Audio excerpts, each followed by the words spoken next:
Sasa leo tumefurahi sana kuwepo hapa Suza. Tunajua hii State University of Zanzibar ni chuo chenye heshima, ni chuo kikubwa na ni chuo ambacho wanafunzi wengi wanapata elimu hapa. Lakini pia tunafahamu kwamba hapa chuoni wako wanafunzi ambao wanahitaji ufadhili wa ada za chuo. Kwa hivyo pia tutafadhili baadhi ya wanafunzi kwa mwaka mmoja, na utaratibu huo tunauachia chuo uweze kutuletea yale mahitaji hasa kwa maana ya wanafunzi ambao ni kweli wanayo mahitaji. Basi na sisi kwa kutumia utaratibu ambao tutapewa na chuo tutafanya wajibu wetu kwa kutoa hizo ada. Lakini ilitupendeza kuona kwamba tunaweza tukashirikiana na chuo katika baadhi ya maeneo kwa kufanya ufadhili pamoja na kuleta vifaa hasa vya kimtandao ambavyo vinaweza vikisaidia chuo katika maeneo ya internet. Tunajua kwamba saa hizi teknolojia imekuwa, mahitaji ya internet ni makubwa, na vyuo kama hivi lazima vinahitaji vifaa kama hivi.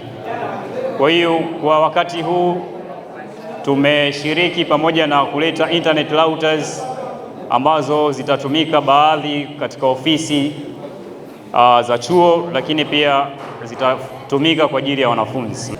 Na ni wajibu wetu kuona kwamba tunaendelea kushirikiana na sekta mbalimbali katika nchi hii ya Tanzania na kuigusa na kuifikia jamii yetu, kwa sababu ni wajibu wetu kama ya corporate company kuhakikisha kwamba pamoja na kukua kwetu, pamoja na huduma tunazozitoa, lakini bado tunaweza tukaishika jamii kwa mahitaji husika na mahitaji maalum katika maeneo muhimu. Tuendelee tu kuasisitiza kwamba katika kipindi hiki Halotel imeendelea kuenea Tanzania kwa huduma zake, na sasa hizi tumeintroduce 5G network, internet network. Kwa hivyo niwaombe na niwatie moyo wanafunzi, maana najua mnatumia simu za kiganjani, simu janja. Basi ukipata fursa, sajili line ya Halotel upate kufurahia spidi kubwa sana ya Halotel 5G. Kwa kweli Halotel naweza kusema sisi kwenye technology naita showcase.